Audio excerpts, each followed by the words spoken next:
Badai tropis Maggie melanda Filipina akhir pekan lalu. Proses pencarian korban berlanjut hingga hari Sabtu. Petugas telah menemukan 167 jenazah dan 110 orang lainnya masih hilang.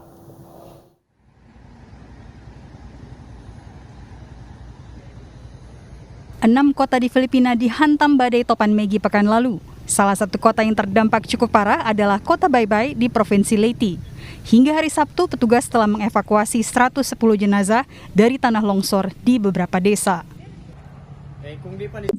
We have 5 barangays whose landslides were directly affecting lives and a number of landslides affecting facilities. Now, at the moment, among the 5 barangays, at the moment, we have concluded already the retrieval and search operations, and we're maintaining two areas, still conducting retrieval and search operations. Badai Maggie merupakan badai tropis pertama yang menerjang Filipina tahun ini. Kepulauan Filipina yang terletak di sabuk topan Pasifik dihantam oleh sekitar 20 topan dan badai setiap tahun, menjadikan Filipina sebagai salah satu negara yang paling rawan bencana di dunia. Dampak badai Maggie di 6 kota total mengakibatkan hampir 10.000 rumah rusak, serta memutuskan aliran air dan listrik di banyak kota. Hampir 2 juta warga menderita akibat bencana alam tersebut. Sebanyak 73 jalan raya dan 6 jembatan telah diblokir dan belum diperbaiki. Selain itu, 41 pelabuhan ditutup, membuat ribuan penumpang terdampar, dan hanya 2 pelabuhan yang telah kembali beroperasi. Pasukan Rusia menyerang daerah permukiman Kharkiv dengan roket pada hari Jumat dan menewaskan sedikitnya 10 orang dan melukai 35 lainnya.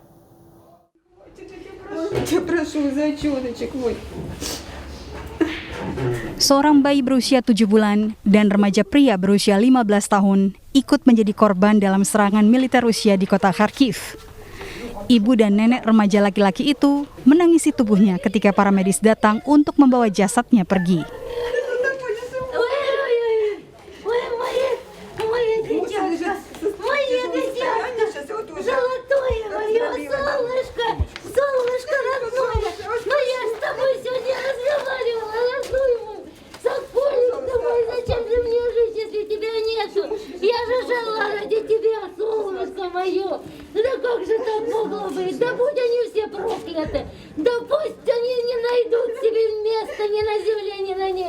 Di lorong gedung lain, seorang anak perempuan menangis saat menceritakan kengerian atas serangan itu.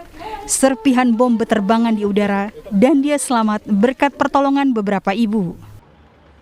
Возле нее прям разорвалось. Оно разорвалось, я туда, оно падает, я туда, оно тоже падает, летит, осколки трещат. Меня какая-то, спасибо, дай ей Бог здоровья этой женщине, она меня накрыла. Все, не плачь, все, не плачь. Все хорошо. Все, моя сладенькая, все, не плачь.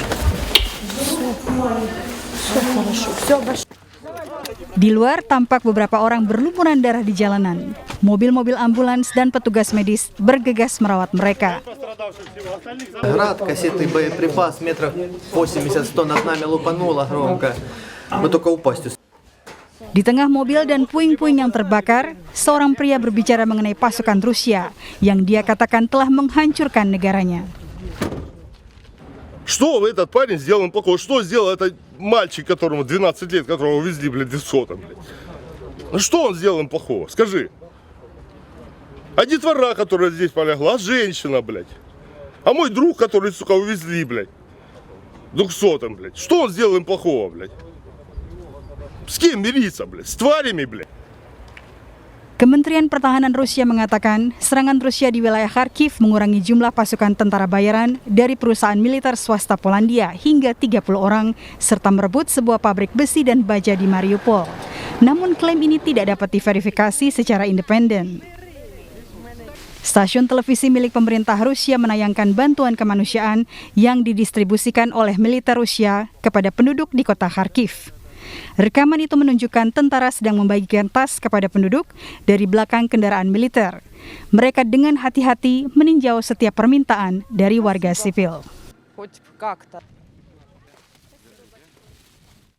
Sementara itu, Jaksa Pengadilan Kriminal Internasional atau ICC mengatakan ada cukup alasan yang masuk akal seputar kejahatan kemanusiaan di Ukraina. Namun, keputusan terakhir tetap berada di tangan hakim.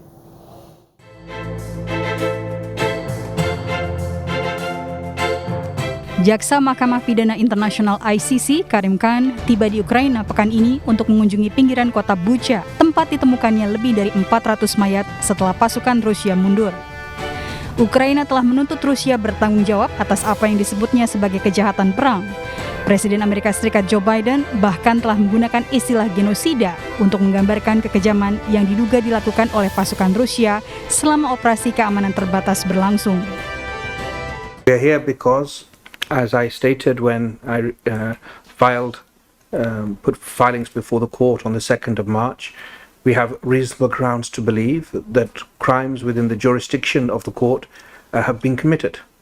As an officer of the court, which the prosecutor of the ICC is, I must follow the evidence, not talk about instinct or indications. I must have solid evidence. Presiden Rusia Vladimir Putin membantah pasukannya melakukan kekejaman dan bersikeras bahwa Rusia tidak punya pilihan lain selain menyerang pihak lawan. Serangan itu bertujuan untuk melindungi warga di bagian timur Ukraina dan untuk memastikan keamanan Rusia sendiri. Pemirsa, tidak hanya di Rusia, sanksi ekonomi juga dijatuhkan Amerika Serikat di Suriah. Penjatuhan sanksi militer dan ekonomi menciptakan krisis dan terus menimbulkan gejolak di seluruh dunia.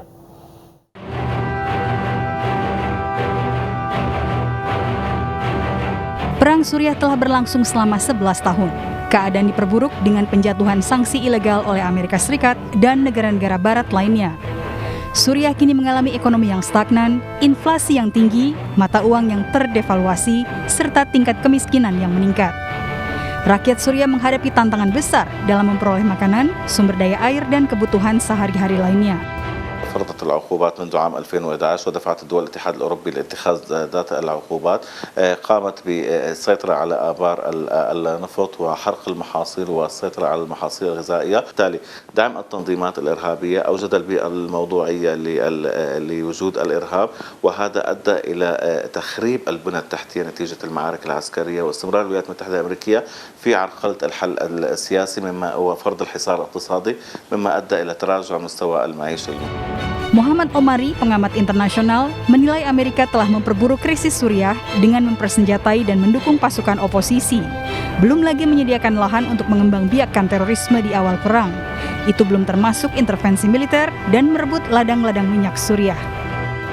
الأمريكية تلجأ إلى افتعال الأزمات ومن ثم الانتقال إلى مرحلة الإدارة بالأزمة بمعنى القيام بإيجاد المشاكل وخلق العديد من المشاكل التي تتولد عن هذه المشكلة للحفاظ على هيمنتها بالدرجة الأولى وإبقاء الدول في حالة صراع، وهذا يهيئ الولايات المتحدة الأمريكية البقاء على النظام الدولي كما حصل اليوم في. Cara-cara yang sama kini sedang dilakukan Amerika Serikat terhadap Rusia dengan terus meningkatkan sanksi. Di saat yang sama, Amerika Serikat mengirimkan senjata dan tentara bayaran ke Ukraina. بالضمن عندما نتحدث بأن الولايات المتحدة الأمريكية تريد تحويل أوكرانيا إلى مستنقع للروس على غير، فإن الولايات المتحدة الأمريكية على استعداد أن ترسل المرتزقة وأن ترسل الأموال وأن ترسل الأسلحة، ولكن أن يكون البيادق هم يعني يحملون جنسيات متعددة بما في ذلك الأوكران وغير الأوكران، لأن هناك اليوم أكثر من 16,000 مقاتل هم لا يحملون الجنسية الأوكرانية، تم استخدامهم من شمال أفريقيا من عدد من الدول الأوروبية ودول أخرى، وبالتالي هذا الذي يؤكد بأن اليوم ظاهرة الإرهاب تحول إلى ظاهرة ضمن أدوات الوظيفية للدول في تنفيذ. Amerika Serikat belum lama ini memberikan bantuan dana kepada Ukraina sebesar $800 juta atau sekitar 11,4 triliun rupiah. Kita kembali ke Jakarta, pemirsa. Amnesty International menilai pemekaran wilayah saat ini bukan hal mendesak di Papua. Pemerintah Indonesia justru diminta untuk tetap fokus pada penyelesaian kasus-kasus pelanggaran HAM di Provinsi Papua.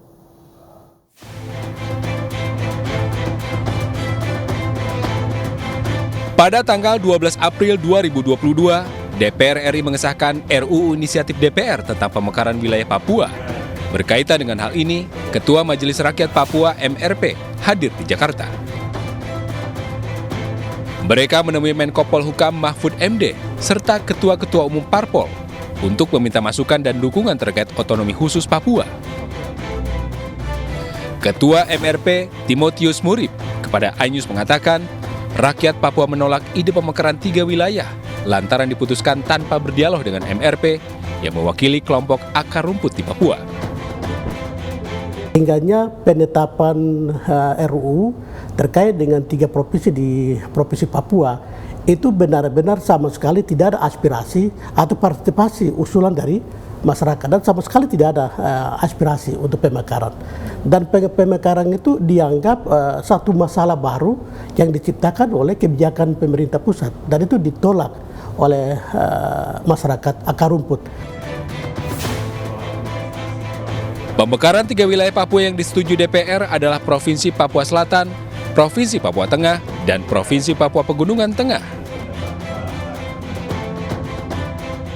MRP saat ini juga tengah mengajukan uji material Undang-Undang Otsus Nomor 21 Tahun 2001 tentang otonomi khusus Papua. Pengesahan RUU Inisiatif DPR tentang pemekaran wilayah dinilai tidak sejalan dengan proses hukum yang sedang berlangsung.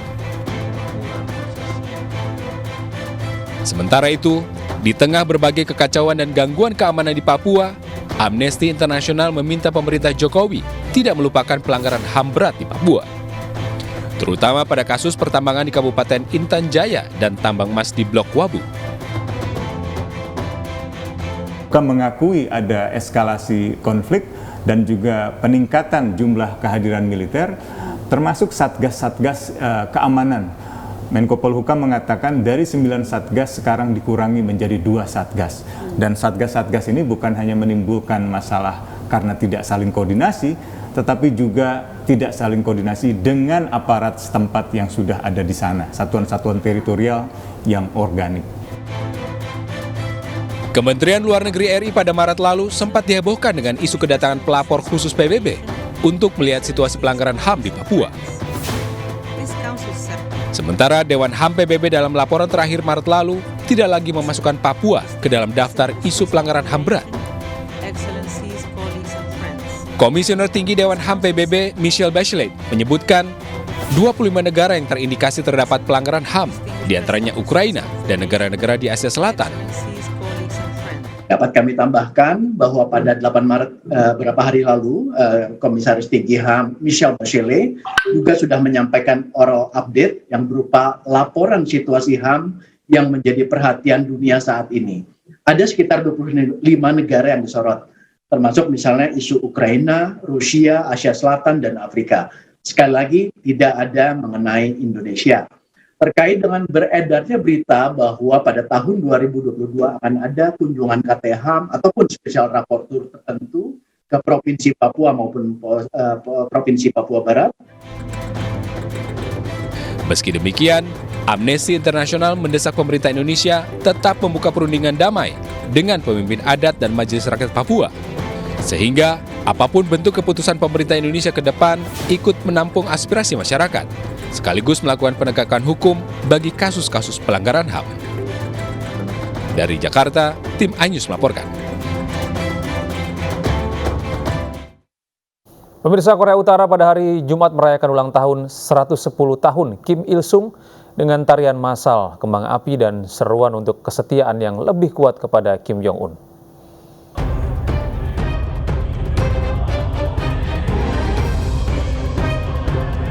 Ulang tahun ke-110 Bapak Bangsa Korea Utara Kim Il-sung berlangsung meriah di Pyongyang dengan dihadiri puluhan ribu warga Korea Utara. Kim Il-sung adalah kakek dari Kim Jong-un, pemimpin Korea Utara saat ini. Perayaan berlangsung meriah dengan parade militer, pesta kembang api, dan tarian massal. Pesta berlangsung setelah Korea Utara melakukan serangkaian uji coba senjata dalam beberapa bulan terakhir, termasuk peluncuran rudal balistik antar benua jarak penuh pertama sejak 2017. Para ahli mengatakan Korea Utara berambisi untuk memperluas persenjataannya demi meningkatkan tekanan pada Amerika Serikat saat diplomasi nuklir terhenti. Keluarga Kim telah memerintah di bawah kultus kepribadian yang kuat sejak negara Korea Utara didirikan pada tahun 1948. Kim Jong-un menjadi pemimpin generasi ketiga setelah ayahnya Kim Jong-il meninggal pada akhir 2011. Kim Jong-un telah mendorong pemajuan senjata nuklir sekaligus menghidupkan kembali roda perekonomian Korea Utara. Namun campuran penutupan perbatasan akibat pandemi COVID-19, sanksi yang dipimpin Amerika Serikat belakangan berujung pada pukulan ekonomi yang besar-besaran dalam kepemimpinan Kim Jong-un.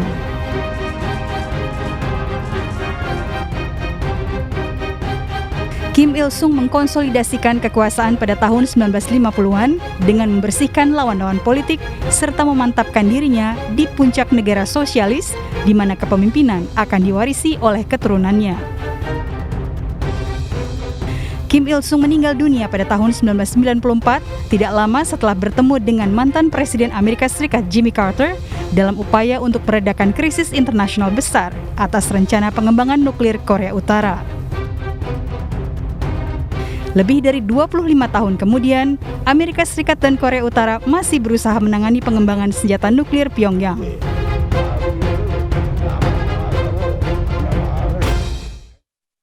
Pemirsa, para pelaku industri garmen di Jiangxi, Cina Timur kini semakin bersemangat. Mereka memanfaatkan tekstil lokal untuk mengembangkan fashion dengan tampilan modis.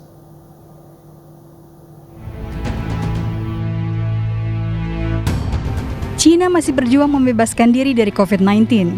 Namun di wilayah timur, tepatnya di Kabupaten Yudu di Provinsi Jiangxi, industri garmen lokal sedang giat mengembangkan pasar mereka dengan mengangkat warisan kain-kain lokal. Kain-kain lokal dijahit menjadi fashion modern dengan tampilan modis. Busana dari bahan lokal ini dibawakan para model di atas panggung peragaan mode. Yudu adalah daerah bersejarah. Disinilah 86.000 perwira dan tentara merah bergabung dalam Long March pada Oktober 1934 ketika Yudu berada di bawah yurisdiksi kota Ganzhou, tempat di mana Partai Komunis Cina melakukan kegiatan revolusioner awal. Namun Yudu sekarang berubah menjadi kota mode karena kerap menjadi tuan rumah peragaan busana. Citra kota yang bobrok dan kumuh kini berganti berkat kemajuan industri garmen. 家乡的产业发展的也是特别好了。这2年我感觉上班穿的特别的舒心，在家里的话既能赚钱也能照顾家里，就是2不误嘛。 Pameran industri tekstil dan garmen digelar beberapa bulan lalu. Sebanyak 100 merek dan produsen pakaian terkenal di dalam dan luar negeri ikut serta. Sementara perpustakaan kain memiliki data online real-time mengenai lebih dari 170 juta jenis kain dan lebih dari 5 juta ditampilkan di situs online. 我们的设计师只需要用手机扫一扫我们桌面的二维码，就可以在这找到全球最新的面料信息，保证在我们这采购的面料与国际一线时尚接轨，代表最新潮流。 Digitalisasi industri pakaian menjadi mode baru di Yudu. Berkat peralatan dan teknologi canggih, hanya butuh 3 hingga 6 menit untuk membuat satu potong pakaian di pabrik pakaian Yudu. Terdapat hampir 1 juta potong pakaian jadi yang diproduksi dan dijual di seluruh dunia setiap hari. 我们这里还有服装生产的智能的溯源系统，就是在传统的缝纫机上加装这个芯片和摄像头，这样的话呢，对工人的缝纫质量就可以进行实时的分析和指导。所以我们现在宜都的这个服装的生产的一个品质工艺完全是向国际看齐的。 Saat ini ada lebih dari 3.000 perusahaan tekstil dan garmen di Yudu. Keuntungan yang dihasilkan lebih dari 60 miliar yuan atau sekitar 9,4 miliar dolar Amerika Serikat pada tahun 2021.